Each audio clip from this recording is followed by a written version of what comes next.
ইমানেই ধোৱা তুলসীৰ পাত মুখ্যমন্ত্ৰী হ'ব বিচাৰিছে তেতিয়াহ'লে বহু কথাই কিন্তু তদন্তত আহিব লাগিব। কেৱল এপিএছচি বুলিয়ে নহয়, উত্তৰ কাছাৰ জিলাৰ 1000 কোটি টকাৰ কেলেংকাৰীৰ পৰা সাৰদা লুই বাৰ্জাৰৰ।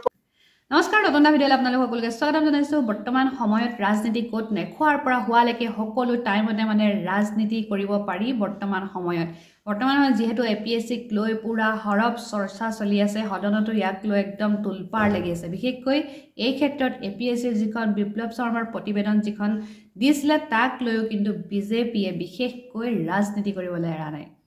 কেলেংকাৰীক লৈ বিপ্লৱ শৰ্মা ডাঙৰীয়াৰ যিটো প্ৰতিবেদন প্ৰকাশ হৈছে, প্ৰতিবেদনখনত নায়কেই নাই। নায়ক নথকা এখন প্ৰতিবেদন সন্দেহৰ আওতালে আহিব নে নাহিব, এক বৃহৎ আমাৰ সন্মুখত প্ৰশ্ন।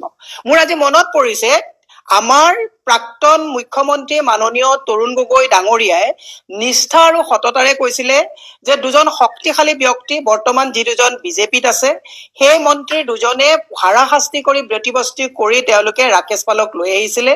ৰাকেশ পালক চেয়াৰমেন দিয়াৰ তেওঁৰ কোনো অভিসন্ধি নাছিলে, আৰু ৰাকেশ পালে কাক কাক কেনেকে ক'ত এপিএছচিত চাকৰি দিছে কি দিছে সেইটো লৈ পেলাই তেওঁ জ্ঞাত নহয়, আৰু সেইকাৰণে তেওঁ কৈছিলে যে এটা চিবিআই এনকুৱাৰী হ'ব লাগে।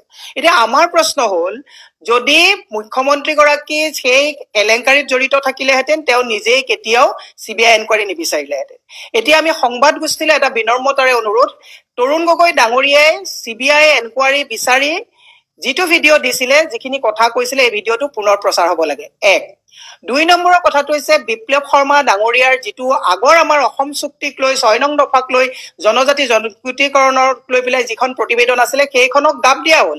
কিন্তু তৰুণ গগৈ পৰিয়ালৰ বৰ্তমানৰ গৌৰৱ গগৈ ডাঙৰীয়াক হেয় প্ৰতিপন্ন কৰিবৰ কাৰণে যিখন প্ৰতিবেদন ইয়াত দাখিল কৰা হ'ল, মই এটা কথা ক'ব বিচাৰিছো, তৰুণ গগৈ ডাঙৰীয়াই কোৱা চিবিআই এনকুৱাৰী এপিএছচি কেলেংকাৰীত দিব লাগে বুলি ভিডিঅ'টো পুনৰ প্ৰচাৰ হ'ব লাগে। আৰু যিখিনি সময়ত এই গোটেই ঘটনা হৈছিলে, গৌৰৱ গগৈ ডাঙৰীয়া তেতিয়া ৰাজনীতিত সেই হিচাপে সক্ৰিয় নাছিলে। এতিয়া হৈছে হাল এৰি শিয়াল খেদিছে, নিজৰ নাক কাটি সতিনীৰ যাত্ৰাভংগৰ কথা কৈছে। আমি যদি বহু পিছলৈ যাওঁ, যোৱাকালি আপুনি এটা কথা চাব, সভা এখনত মুখ্যমন্ত্ৰীয়ে অকপতে স্বীকাৰ কৰিছে যে যোৱা 20টা বছৰ ধৰি মই মুখ্যমন্ত্ৰী হিচাপে কাম কৰি আছো। হয়, যদিও তেওঁ মুখ্যমন্ত্ৰী 20 বছৰে নাই, কিন্তু প্ৰত্যেকজন মুখ্যমন্ত্ৰীকে তেওঁ প্ৰত্যেকজন মন্ত্ৰীকে এটা প্ৰেছাৰত ৰাখি নিজৰ তেওঁৰ শক্তি প্ৰদৰ্শন কৰিবৰ কাৰণে সকলোকে এটা প্ৰেছাৰত ৰাখিছিলে। গতিকে মুখ্যমন্ত্ৰীজনক যদি আওতালে অনা নহয়, তেতিয়াহ'লে এইখন প্ৰতিবেদনৰ প্ৰতি মানুহৰ সন্দেহ নাথাকিবনে? বিপ্লৱ শৰ্মা ডাঙৰীয়াৰ প্ৰতি মানুহৰ থকা সন্মান আৰু যিটো আস্থা, এই আস্থাত বৃহৎ প্ৰশ্ন নাহিবনে? ইয়াক মই ৰাইজৰ মাজলৈ পঠালো। আকৌ কৈছো, তৰুণ গগৈ ডাঙৰীয়াই এপিএছচি কেলেংকাৰীক লৈ চিবিআই এনকুৱাৰী বিচৰা ভিডিঅ'টো পুনৰ সম্প্ৰচাৰণ হ'ব লাগে। আৰু যদি এই কথাবিলাকক কেৱল গৌৰৱ গগৈক হেয় কৰিবৰ কাৰণে, তৰুণ গগৈ ডাঙৰীয়াৰ জৰিয়তে গৌৰৱ গগৈ ডাঙৰীয়াক জনমানসত হেয় কৰিবৰ কাৰণে যদি এনেকুৱাই চক্ৰান্ত চলে, তেতিয়াহ'লে আমি বহু পিছলৈ যাব লাগিব। এজন মুখ্যমন্ত্ৰী বৰ্তমানৰ, তেখেতৰ ভাতৃ তাৰা প্ৰসাদ দাসৰ সময়ত কেনেকে এপিএছচি পাইছিলে তাৰো তদন্ত হ'ব লাগিব, কাৰণ সেইখিনি সময়ত আমি দেখিছিলো তাতো বহুত কেলেংকাৰীৰ কথা ওলাইছিলে। এই কথাবিলাকো কিন্তু পাহৰি যোৱা আমি নাই। আৰু যদি ইমানেই ধোৱা তুলসীৰ পাত মুখ্যমন্ত্ৰী হ'ব বিচাৰিছে, তেতিয়াহ'লে বহু কথাই কিন্তু তদন্তত আহিব লাগিব। কেৱল এপিএছচি বুলিয়ে নহয়, উত্তৰ কাছাৰ জিলাৰ 1000 কোটি টকাৰ কেলেংকাৰীৰ পৰা সাৰদা লুই বাৰ্জাৰৰ পৰা আদি কৰি গোটেই গাটোৱে বোকাতে জৰ্জৰিত হৈ থকা মুখ্যমন্ত্ৰীয়ে নিজক যদি তেওঁ একদম ক্লিন চিট নিজেই দিব বিচাৰিছে, নিজৰ এটা কোটাৰীত নিজেই নিজৰ ক্লিন চিট লৈছে, সকলোবিলাক আইনৰ আওতালৈ আহিব লাগিব। আমাৰ এটা বিশ্বাস আছে, তৰুণ গগৈ ডাঙৰীয়াৰ দিনত কোনেও তেওঁৰ গাত এটা দাগ লগাব পৰা নাছিল, আৰু আজি তাৰিখত জোৰ জবৰদস্তি তেখেতক দাগ লগাবলৈ চেষ্টা কৰা হৈছে। আইনৰ আওতালৈ তৰুণ গগৈ ডাঙৰীয়াকো আনক, আমাৰ ক'বলগীয়া কথা নাই। পদ্মভূষণ দিয়া বিজেপিয়ে ক্লিন চিট কেতিয়া দিছিলে? তেওঁ এজন ভাল মুখ্যমন্ত্ৰী হিচাপে ৰাজনাথ সিং ডাঙৰীয়া তেওঁক এৱাৰ্ড দি থৈছে, তেওঁলোকৰ আৰু মন্ত্ৰীয়ে তেওঁক এৱাৰ্ড দি থৈছে, পদ্মভূষণ উপাধি তেওঁলোকে দি থৈছে। কেলেংকাৰীত যদি থাকিলেহেঁতেন এইবোৰ তৰুণ গগৈ ডাঙৰীয়াই নেপালেহেঁতেন। মই এটা কথা কৈছো, হিমন্ত বিশ্ব শৰ্মাই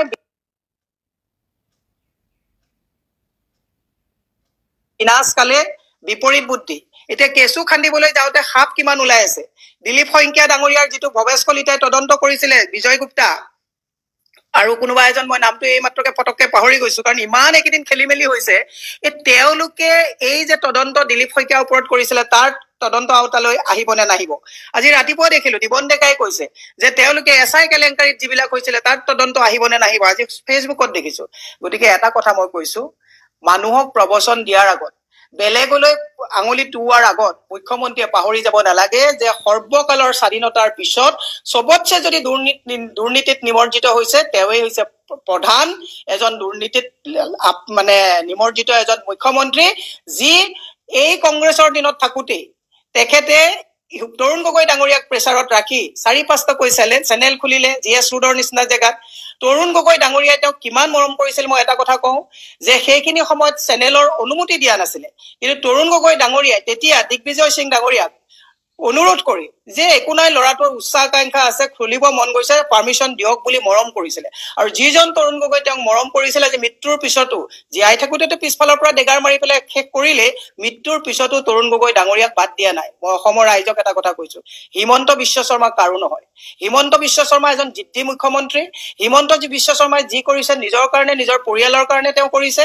হিমন্ত বিশ্ব শৰ্মাৰ যদি কোনোবাই ভাবিছে হিমন্ত বিশ্ব শৰ্মাৰ পৰা টকা পইচা খাই পেলাই যদি তেওঁৰ হ'ব বুলি ভাবিছে হিমন্ত বিশ্ব শৰ্মাই কোনো মানুহক টকা এটাও এনেও সহায় নকৰে কাবাক যদি এটকা দিছে 10 টকাৰ ৰিটাৰ্ণ হিমন্ত বিশ্ব শৰ্মাই ল'ব হিমন্ত বিশ্ব শৰ্মাই কাবাক যদি সহায় কৰিছে এই কথাটো মই আপোনালোকক তৰুণ গগৈ ডাঙৰীয়াৰ অভিজ্ঞতাৰ পৰা কৈ আছো হিমন্ত বিশ্ব শৰ্মাই প্ৰতিটো মানুহক ব্যৱহাৰ কৰি আহিছে কোনো মানুহ হিমন্ত বিশ্ব শৰ্মাৰ গুটবুকত থাকিব নোৱাৰে তেওঁ অস্ত্ৰ হিচাপে সময় সময় ব্যৱহাৰ কৰে মই সেই কাৰণে কৈছো বিপ্লৱ শৰ্মা ডাঙৰীয়াৰ প্ৰতিবেদনত সেই দুজন শক্তিশালী মন্ত্ৰী তৰুণ গগৈ ডাঙৰীয়াই নিজেই কৈছিলে যে এওঁলোকে ৰাকেশ পালক মোৰ তাত আনি ব্যতিব্যস্ত কৰি এওঁলোকে বাধ্য কৰাইছিলে তৰুণ গগৈ ডাঙৰীয়া এজন সহজ সৰল মনৰ ব্যক্তি আছিলে গতিকে সেই দুজন ব্যক্তিক কিয় উজ্জ্বল কৰি পেলাই কোট নদাই ভদাই আপোনাৰ 2 লাখ 3 লাখ টকাৰ কথা আনি পেলাই APSC কেলেংকাৰী 2-3 লাখ 60 লাখ টকাৰ কেলেংকাৰীৰ কথা নহয় APSC কেলেংকাৰী গোটেই সিস্টেমটোক নষ্ট কৰা এটা কেলেংকাৰী আজি তাৰিখত মই এটা কথা কৈছো এই প্ৰতিবেদনত ছাত্ৰ সন্থাৰো কোনোবা এজনৰ ফটো ওলাইছিলে